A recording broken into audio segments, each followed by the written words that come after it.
ప్రకృతి అందాలకు నెలవైన జమ్మూ కాశ్మీర్లో మిస్టరీ మరణాలు. రాజౌరి జిల్లాలో మృత్యుఘోష. నెలన్నర అవుతున్న వీడని మిస్టరీ. అంతుచిక్కని మరణాలు చూసి బిత్తరబోతున్న ఆరోగ్య శాస్త్రవేత్తలు, బిక్కుబిక్కుమంటున్న అక్కడి జనం. కాశ్మీర్లో అసలేం జరుగుతుంది? ఈ మరణాలు ఎందుకు జరుగుతున్నాయో డాక్టర్లు, శాస్త్రవేత్తలు ఎందుకు తేల్చలేకపోతున్నారు? మరైతే ఈ వరుస మరణాలకు కారణమేంటి? జమ్మూ కాశ్మీర్ను అంతుచిక్కని వ్యాధి ఏదైనా పట్టి పీడిస్తుందా?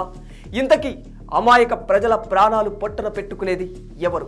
ఈ రహస్యం వీడేది ఎలా?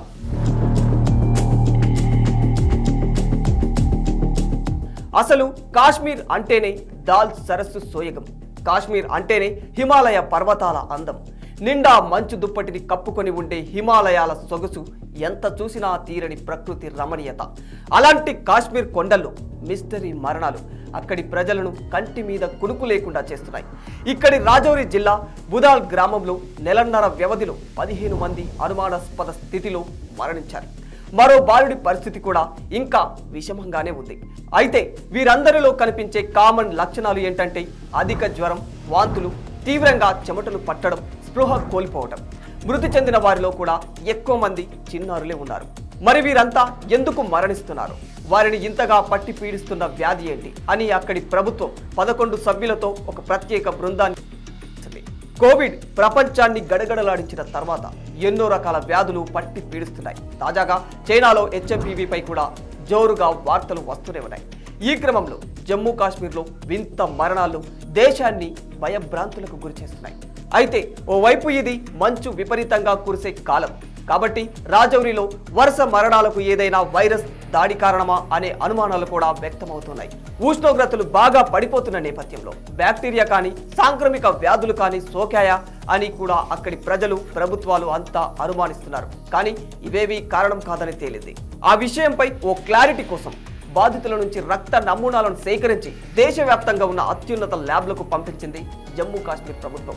పూణేలోని NIV, ఢిల్లీలోని NCDC, లక్నోలోని NITR, గ్వాలియర్లోని DRDE ల్యాబ్లకు పంపి టెస్టులు చేయించింది.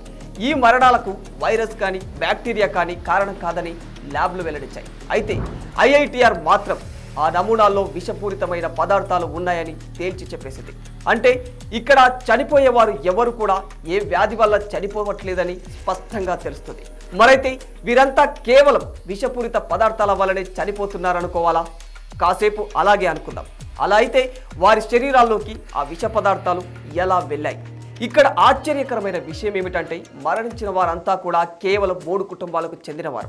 ఇంకా ఆశ్చర్యకరమైన సంగతి ఏంటంటే వీరందరికీ ఒకరితో ఒకరికి సంబంధాలు, బంధుత్వాలు కూడా ఉన్నాయి. అయితే ఒకరోజు బుదాల్ గ్రామంలో 2024 డిసెంబర్ 7న బంతి భోజనం పెట్టారు. ఇక్కడ భోజనం చేసిన తర్వాత ఒకే కుటుంబానికి చెందిన 7గురు ఒకేసారి అస్వస్థతకు గురయ్యారు. 5గురు ప్రాణాలు కోల్పోయారు. ఇక 2024 డిసెంబర్ 12న బంతి భోజనంలో విందు ఆరగించిన మరో కుటుంబంలోని 9 మంది అనారోగ్యానికి గురయ్యారు. వీరిలో 3 చనిపోయారు. 2025 జనవరి 12న కూడా బంతి భోజనం చేసిన ఓ కుటుంబంలోని 10 మంది తీవ్ర అస్వస్థతకు గురయ్యారు. వీరిలో ఓ బాలిక చనిపోయింది. మరో బాలుడి పరిస్థితి కూడా విషమంగా ఉంది. నెలన్నర వ్యవధిలోనే మొత్తం 15 మంది చనిపోయారు. దీంతో గ్రామస్తులంతా అక్కడ ఏం జరుగుతుందో అర్థం కాక భయంతో వణికిపోతున్నారు. అసలు ఈ విందుకు, మరణాలకు లింక్ ఏంటి? IITR చెప్పినట్లు ఆ విష పదార్థాలు విందు భోజనంలోనే కలిశాయా, లేక ఎవరైనా కావాలని కలిపారా? అయితే ఇక్కడ బాగా గమనిస్తే విందు భోజనం చేసిన వారే అధిక జ్వరం, వాంతులు, స్పృహ కోల్పోవడం లాంటి లక్షణాలతో ఆసుపత్రుల్లో చేరుతున్నారు. వీరు మాత్రమే అలా మరణిస్తున్నారు. మిగతా వారిలో ఎక్కడా కూడా ఈ అనుమానాస్పద లక్షణాలు కనిపించలేవు. ఇంకో విషయం ఏమిటంటే చనిపోయిన వారి బ్లడ్ నమూనాల్లో న్యూరోటాక్సిన్ను గుర్తించినట్టు ఆరోగ్య నిపుణులు చెబుతున్నారు. ఇక్కడ న్యూరోటాక్సిన్ అనేది ఎంత ప్రమాదకరమైన విష పదార్థం అంటే అది ఒక్కసారి మనిషి శరీరంలో ప్రవేశిస్తే అది మనిషి మెదడు, నాడీ వ్యవస్థను పూర్తిగా నాశనం చేస్తుంది. అంటే ఓ విషపూరిత పాము కాటు వేస్తే ఏ విధంగా ఉంటుందో అచ్చం ఆ విధంగా ఉంటుంది. ఇంకా కండరాల బలహీనతకు కారణమవుతుంది. శరీరం వణుకుతుంది. మెదడులోని హిప్పోకాంపస్ పనితీరు దెబ్బతింటుంది. ఫలితంగా జ్ఞాపక శక్తి కోల్పోతారు. వాస్తవానికి ఈ న్యూరోటాక్సిన్స్ అనేటివి పర్యావరణ కాలుష్య కారకాలు. ఇంకా కొన్ని రకాల మందులలో ఇవి కనిపిస్తూ ఉంటాయి. అయితే ఇవి శరీరంపై ముడతలు తగ్గించడానికి వైద్య సౌందర్య చికిత్సల్లో వీటిని ఎక్కువగా వాడుతూ ఉంటారు. మరైతే విందు భోజనంలో ఈ న్యూరోటాక్సిన్స్ అనే పదార్థం ఎలా కలిసింది? ఈ ఫ్యామిలీలను చంపాలని చూసేది ఎవరు? కేవలం ఆ కుటుంబాలని ఎందుకు చంపాలనుకుంటున్నారు? నెలన్నర గడిచిపోతున్నా ఈ విషయాన్ని అక్కడి ప్రభుత్వం ఎందుకు నానుస్తుంది? కప్పిపుచ్చే ప్రయత్నం ఏమైనా చేస్తోందా అని కొందరు వాదిస్తుంటే, ఈ విషయాన్ని కప్పిపుచ్చే అవసరం ప్రభుత్వానికి ఏం ఉందని మరికొందరి వాదన. అంతుచిక్కడి ఈ మరణాలకు కారణమేంటి అన్న కోణంలో ఇంకా దర్యాప్తు చేస్తూనే ఉన్నారు అధికారులు. చూడాలి మరి ఇంకా ఈ విషయంలో ఏం తేలనుందో. For more videos like this, subscribe Big TV channel.